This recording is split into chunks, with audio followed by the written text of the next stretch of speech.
ओम शांति। 10 जुलाई 2024 बाबा के महावाक्य। मीठे बच्चे, अब सतो प्रधान बन घर जाना है, इसलिए अपने को आत्मा समझ निरंतर बाप को याद करने का अभ्यास करो। उन्नति का सदा ख्याल रखो। प्रश्न: पढ़ाई में दिन प्रतिदिन आगे बढ़ रहे हैं या पीछे हट रहे हैं, उसकी निशानी क्या है?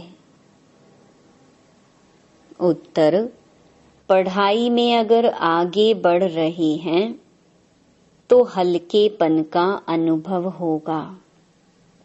बुद्धि में रहेगा, यह शरीर तो छीछी है, इसको छोड़ना है, हमको तो अब घर जाना है। दैवी गुण धारण करते जाएंगे। अगर पीछे हट रहे हैं तो चलन से आसुरी गुण दिखाई देंगे। चलते फिरते बाप की याद नहीं रहेगी। वह फूल बन सबको सुख नहीं दे सकेंगे। ऐसे बच्चों को आगे चल साक्षात्कार होंगे, फिर बहुत सजाएं खानी पड़ेंगी। ओम शांति। बुद्धि में यह ख्यालात रहे कि हम सतो प्रधान आए थे। रूहानी बाप रूहानी बच्चों को समझाते हैं, यहाँ सब बैठे हैं, कोई तो देही अभिमानी है और कोई देही अभिमानी होंगे। कोई सेकंड में देही अभिमानी और सेकंड में देही अभिमानी होते रहेंगे। ऐसे तो कोई कह न सके कि हम सारा समय देही अभिमानी हो बैठे हैं। नहीं, बाप समझाते हैं, कोई समय देही अभिमानी, कोई समय देही अभिमान में होंगे। अब बच्चे यह तो जानते हैं, हम आत्मा इस शरीर को छोड़ जाएंगे अपने घर। बहुत खुशी से जाना है। सारा दिन चिंतन ही यह करते हैं, हम शांति धाम में जाएं, क्योंकि बाप ने रास्ता तो बताया है। और लोग कभी इस विचार से नहीं बैठते होंगे। यह शिक्षा किसको मिलती ही नहीं है, ख्याल भी नहीं होगा। तुम समझते हो यह दुख धाम है। अब बाप ने सुख धाम में जाने का रास्ता बताया है। जितना बाप को याद करेंगे उतना संपूर्ण बन यथा योग्य शांति धाम में जाएंगे। उनको ही मुक्ति कहा जाता है, जिसके लिए ही मनुष्य गुरु करते हैं। परंतु मनुष्यों को बिल्कुल पता नहीं कि मुक्ति, जीवन मुक्ति चीज क्या है, क्योंकि यह है नई बात। तुम बच्चे ही समझते हो, अब हमको घर जाना है। बाप कहते हैं, याद की यात्रा से पवित्र बनो। तुम पहले पहले जब आए, श्रेष्ठाचारी दुनिया में तो सतो प्रधान थे, आत्मा सतो प्रधान थी। कोई के साथ कनेक्शन भी पीछे होगा। जब गर्भ में जाएंगे तब संबंध में आएंगे। तुम जानते हो अभी यह हमारा अंतिम जन्म है। हमको वापस घर जाना है। पवित्र बनने बिगर हम जा नहीं सकेंगे। ऐसे ऐसे अंदर में बातें करनी चाहिए, क्योंकि बाप का फरमान है, उठते बैठते चलते फिरते बुद्धि में यही ख्यालात रहें कि हम सतो प्रधान आए थे। अब सतो प्रधान बनकर घर जाना है। सतो प्रधान बनना है बाप की याद से, क्योंकि बाप ही पतित पावन है। हम बच्चों को युक्ति बताते हैं कि तुम ऐसे पावन हो सकेंगे।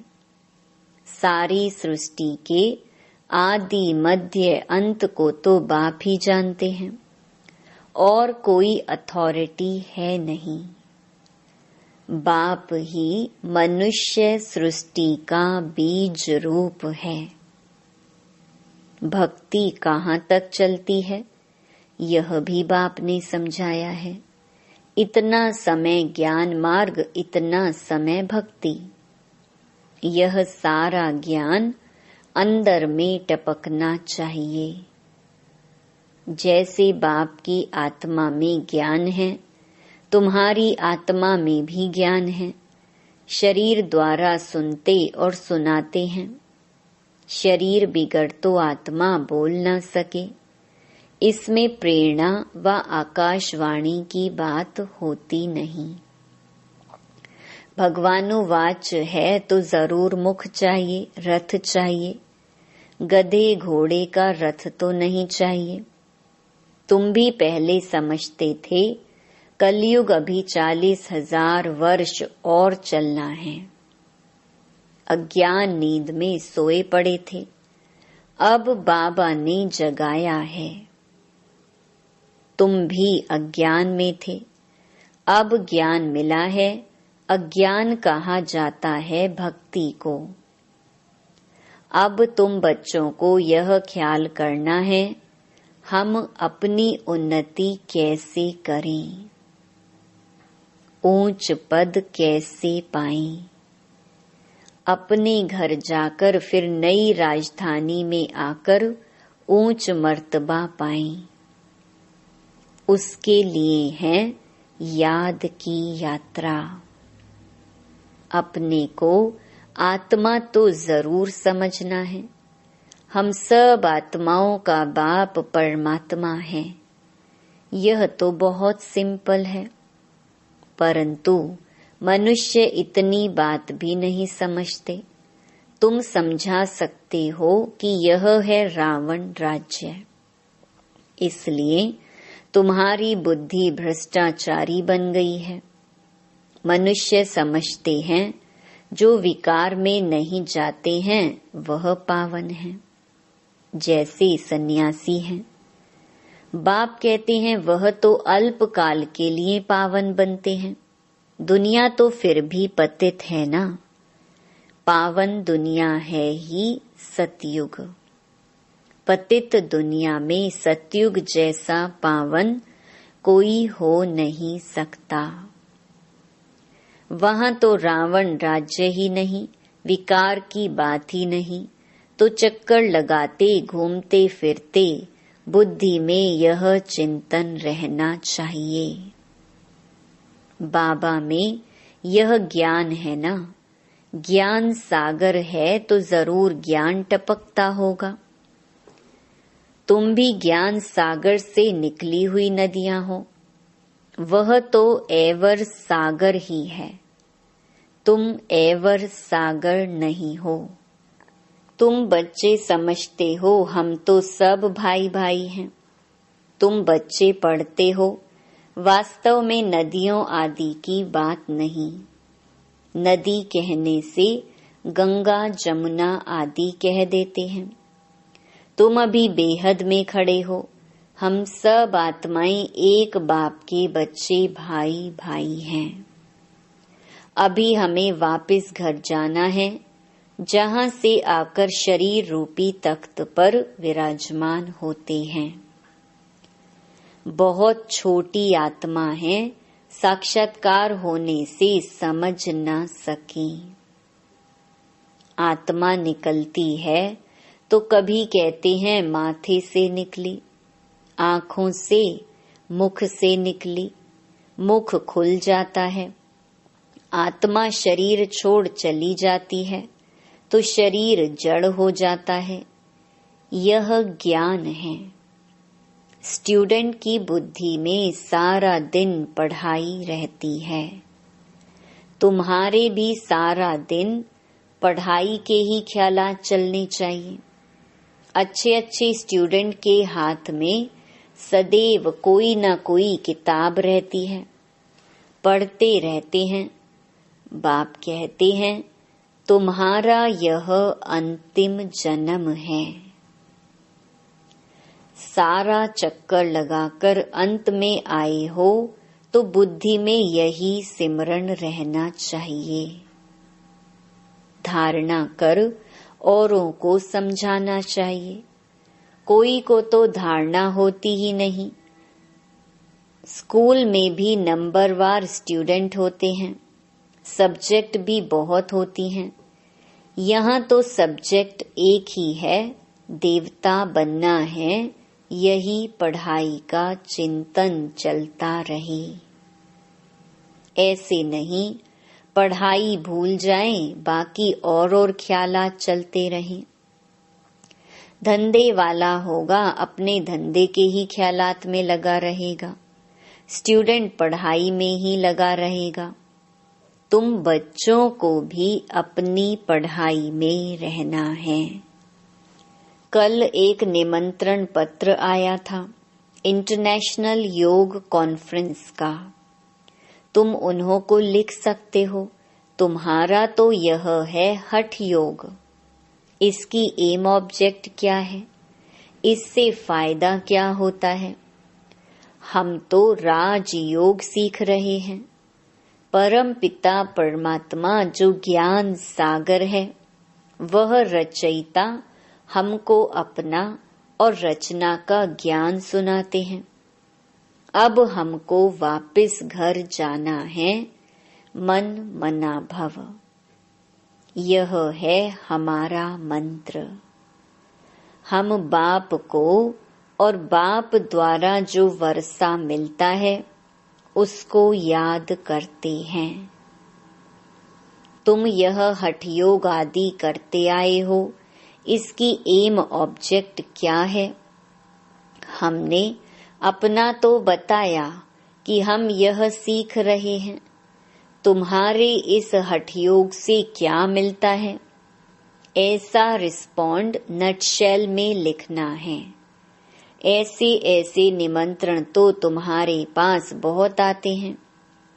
ऑल इंडिया रिलीजियस कॉन्फ्रेंस का तुमको निमंत्रण आए और तुमको बोले आपका एम ऑब्जेक्ट क्या है, तो बोलो हम यह सीख रहे हैं।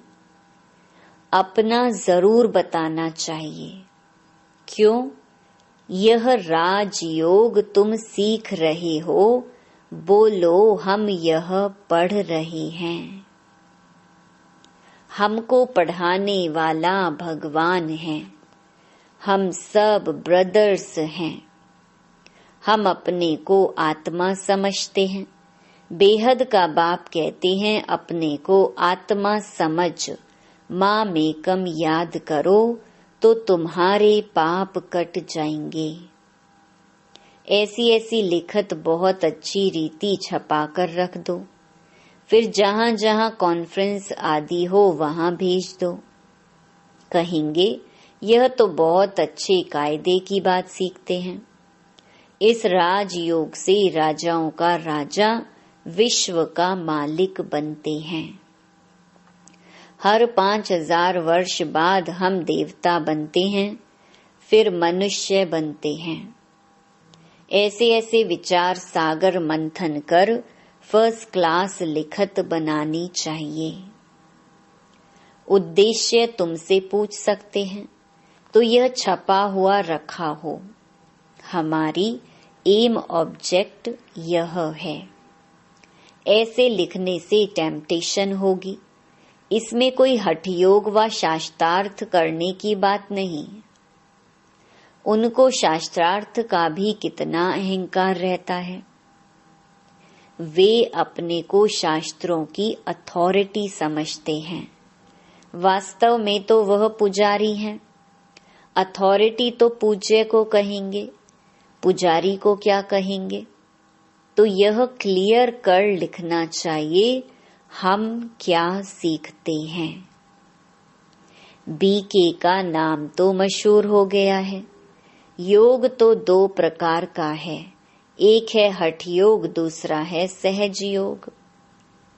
वह तो कोई मनुष्य सिखला न सके। राजयोग एक परमात्मा ही सिखलाते हैं। बाकी यह अनेक प्रकार के योग हैं मनुष्य मत पर।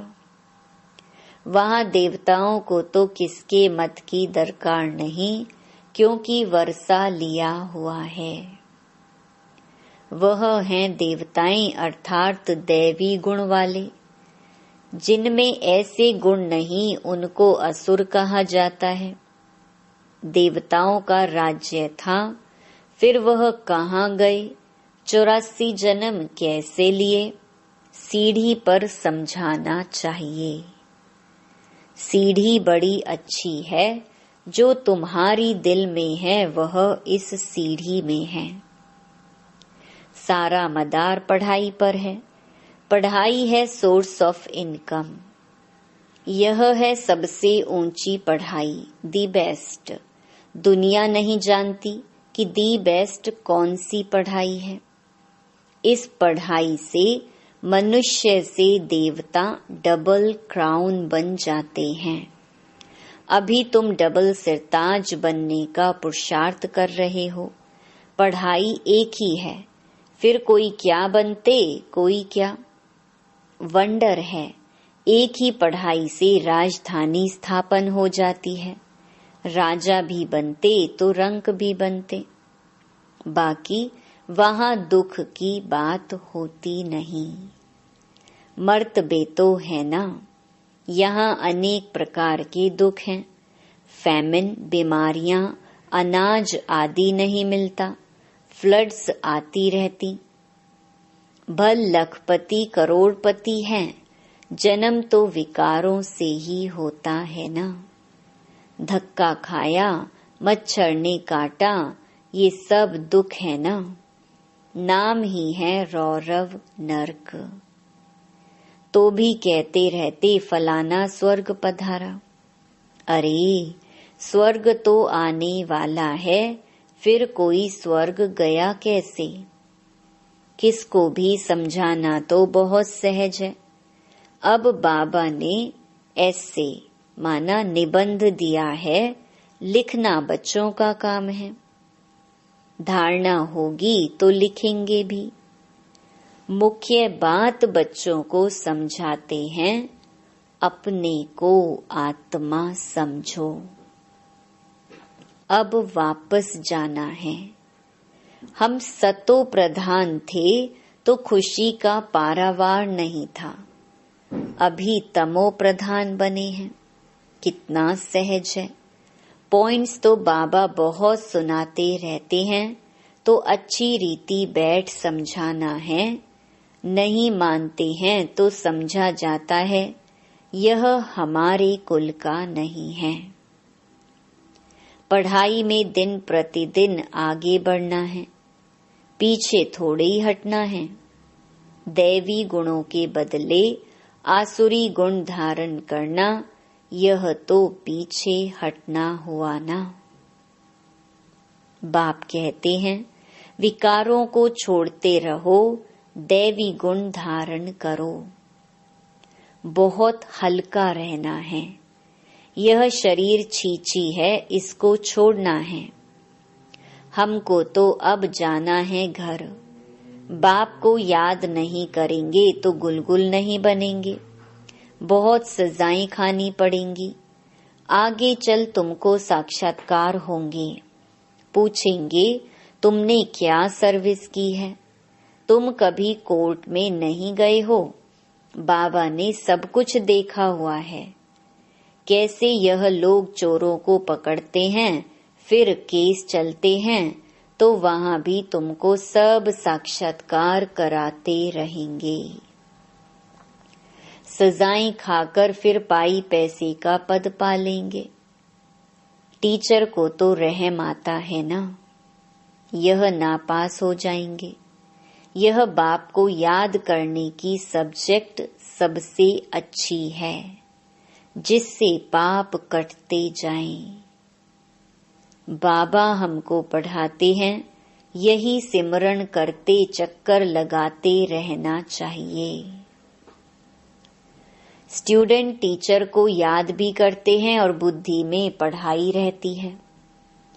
टीचर से योग तो जरूर होगा ना, यह बुद्धि में रहना चाहिए। हम सब भाइयों का एक टीचर है, वह है सुप्रीम टीचर। आगे चल बहुतों को मालूम पड़ेगा, अहो प्रभु तेरी लीला। महिमा करके मरेंगे, परंतु पा तो कुछ नहीं सकेंगे। देही अभिमान में आने से ही उल्टे काम करते हैं। देही अभिमानी होने से अच्छा काम करेंगे। बाप कहते हैं, अब तुम्हारी वानप्रस्थ अवस्था है, वापिस जाना ही पड़ेगा। हिसाब किताब चुकतू कर सबको जाना है। चाहे व ना चाहे जाना जरूर है। एक दिन ऐसा भी आएगा जो दुनिया बहुत खाली हो जाएगी, सिर्फ भारत ही रहेगा। आधा कल्प सिर्फ भारत ही होगा तो कितनी दुनिया खाली होगी। ऐसा ख्याल कोई की बुद्धि में नहीं होगा सिवाय तुम्हारे। फिर तो तुम्हारा कोई दुश्मन भी नहीं होगा। दुश्मन आते हैं क्यों? धन के पिछाड़ी। भारत में इतने मुसलमान और अंग्रेज क्यों आए? पैसा देखा, पैसे बहुत थे, अब नहीं हैं तो अब और कोई है नहीं। पैसे ले खाली कर गए। मनुष्य यह नहीं जानते। बाबा कहते हैं, पैसा तो तुमने आपे ही खत्म कर दिया ड्रामा प्लान अनुसार। तुम्हें निश्चय है हम बेहद के बाप पास आए हैं। कभी किसके ख्याल में भी नहीं होगा कि यह ईश्वरीय परिवार है। अच्छा, मीठे मीठे सिकिलधे बच्चों प्रति मात पिता बाप दादा का याद प्यार और गुड मॉर्निंग। रूहानी बाप की रूहानी बच्चों को नमस्ते। धारणा के लिए मुख्य सार। पहला, चलते फिरते बुद्धि में पढ़ाई का चिंतन करना है।